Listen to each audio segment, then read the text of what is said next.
Today I'm going to teach you guys how to make a kite, just like this one. Yeah, really. Actually, it's going to look more like this one over here. This is my prototype, and hopefully by the time we're done, you will have something that looks kind of like this. Now I went to try flying it, not enough wind today, so I can't make any promises on that. So let's get started. So this is the material you're going to need. I tried to prefab as much as I possibly could. You're going to need some masking tape. You're going to supply your own masking tape. I'm going to supply you with these big long skewers. I think they're meant for s'mores or s'mores. And I've already laid them out with some measurements, and I even cut the ends. I'll show you a little bit better later. Of course, you'll need some good scissors. You're going to need this blue twine. This is for the tail eventually. So this is one of the last things we're going to work on, because without the tail, this kite flies erratically. We're going to need some zip ties, and we're going to need some medium twine. And at the end, you're going to have to purchase some kite string on your own. The actual fabric I'm using is called Tyvek. It's a building wrap that we wrap around houses for air infiltration. It makes the houses very airtight. The good thing about this stuff, because it's for construction, it's very strong. You cannot rip it. It folds nice. It holds the tape pretty good. If you want to go more elaborate, you can use builder's tape, but this stuff's expensive. And it's tenacious, meaning once it's on, it's on. So let's get started on the dowels. Actually, let's get started on the skewers. So now what you're going to do, you're going to grab the two sticks. One is longer than the other. So I've marked with a big fat Sharpie mark the center of the long one. And of course, it's kind of balancing so you know that that's centered. And the shorter one, as you can see, there's a longer one and a shorter one. The shorter one, I put a mark at 10 inches, which is 25 centimeters. Okay? I'll do those marks for you ahead of time.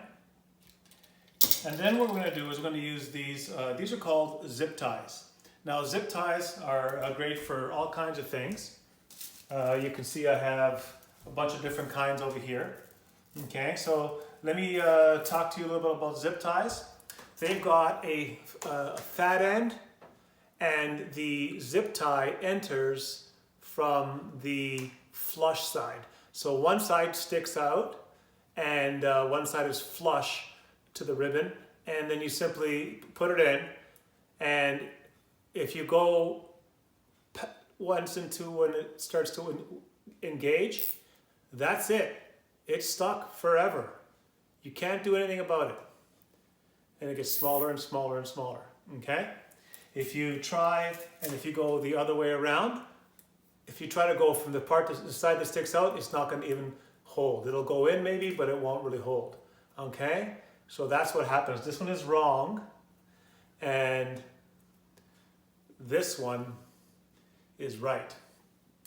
You'll have to figure that out. We're going to use, we're going to place the two sticks together. Now you'll notice that they have a bit of a bend, you see, as I turn them, and they're obviously not the best quality material, but that doesn't matter. We'll use that to our advantage, because we want that to bend anyway when we actually build the kite. It actually adds some strength, so that's not a problem. And don't worry right now about which way it is oriented, because we can always turn it around. Okay, so place the two skewers right next to each other. And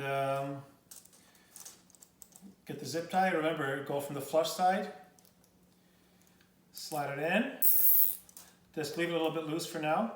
Okay, so now we cross from the one direction. Now we're going to go 90 degrees opposite from the other direction, and we're going to slide it in too. Okay, so at this point we're okay, because we can always slide things around and move them around, right? They're always going to be fine. So now we can start tightening them individually. Okay. And you know, as you can see, it's kind of already holding. Now you see this over here is bent to the wrong side. It's actually bending to my right. It should, from you, the way you're viewing it, look straight. So you want to rotate it so that way when you're looking at the cross, okay, you are going to have it looking straight. Okay, so now tighten these up. So you hold down the fat end, the head, and you pull and pull the other one. Okay, so now we're going to cut these off. Save these because you're going to use these temporarily later, okay? So just use the scissors and you can cut them off right there at the end, right at the head. Okay, 1 and 2. If you cut them off too soon, if you cut them off too soon, you're never going to be able to tighten them anymore. Okay, if they're loose, not a big deal because we've always got a backup plan. The backup plan is to use some tape. Okay, so we'll wrap just to reinforce it and to help it from rotating. Now that once we put the tape on, it's going to help stop the spinning of the dowel. Okay, so like I said, look at it straight on and rotate it until it's straight up and down in relation to the cross. If you rotate it like so, or you look at the cross and it's curved, well, you know that's not a good cross. So just turn it, and now they are nice and straight. And this one over here too, the crossbar. If it's straight like this one is, doesn't matter how you rotate this one is good. But if it was twisted, you'd have to rotate it that straight across this way. Okay, the tape is optional. I think it might be a good idea. So I'll wrap it around on one side. Okay, I might be putting too much. And if you're very neat, it might not be as clumsy and messy as this one. Okay, so there you go. Good. So now we are assembled. Now I put some slots inside the, I put some cuts on the ends of the skewers, and I'm gonna open those up in a minute. I have some medium twine, and it's supplied. You're gonna have this in your kit as well. Okay, and we need this to wrap around the perimeter, because without the string around the whole perimeter, this is going to fall apart.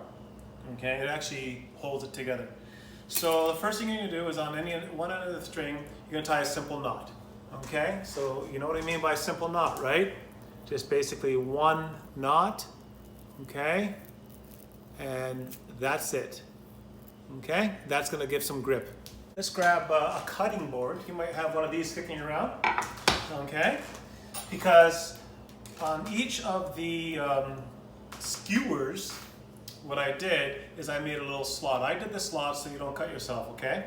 I actually used a knife, a very sharp knife, to make the slot. So what you need to do is you need to open it up with this butter knife. I'm pretty sure you're not going to get hurt with this, okay?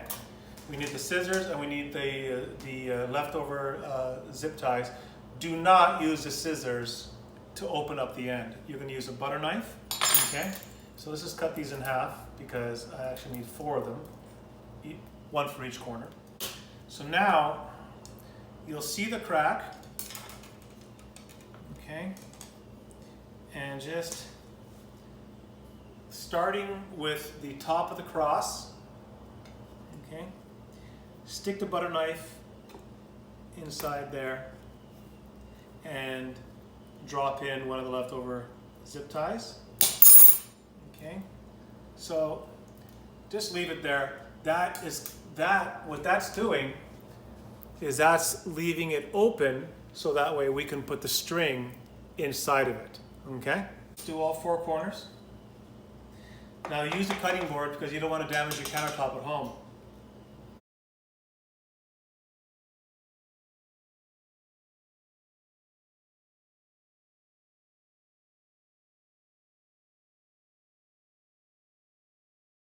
So now watch very carefully.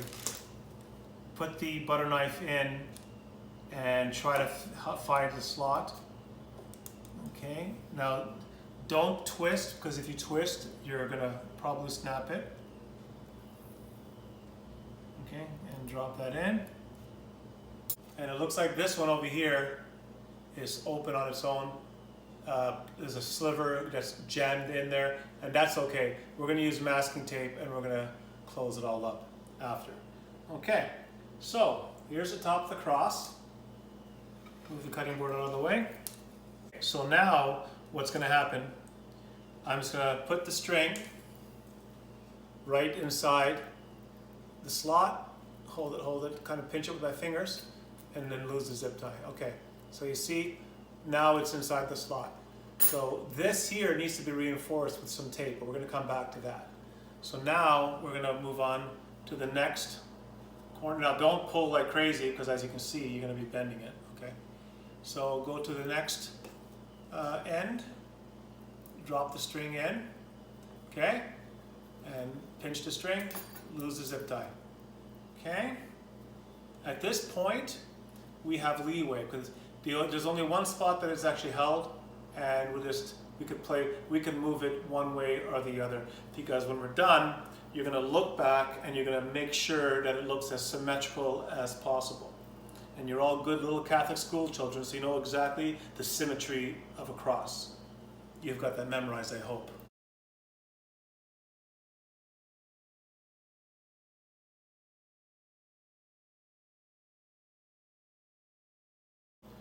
Okay, so now we're kind of okay.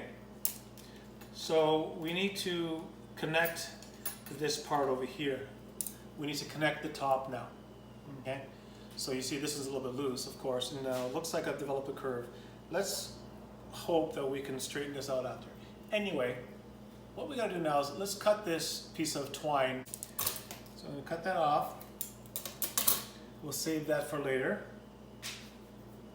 So we need to tie these together. Now, you could just slide it on top into the same slot, but I think the best thing to do is just to tie it together to the existing one, the tail. And yes, you're saying, well, it's a little bit loose. Yes, I know, but don't worry, we have a trick for that too, okay? Okay, so tied it a few. Now these are just simple knots, just cross over and underneath, that's it. So now, as you can see, this side's a little bit loose. We can wrap it around, do a loop-de-loop just one time, and there you go. That made it tight, okay. So now it looks like this is cranked over, so I'm gonna rotate the dowel, okay. You know, I could be a little forceful, because these zip ties in the middle and the tape, they do have some leeway. You got to be forceful. Maybe get your parents to help you with some strength. But you can see I'm able to move it. So now it's centered. See, if it's off to one side too much, it's no good. It's all wrinkling over there on this side. And there you go. Okay. Looks like I'm a little bit off center. So let's just move this one down here a little bit. Okay, so do your best to get this nice and straight. I know it's not going to be perfect. This one's not perfect, but I'm sure yours will be fine.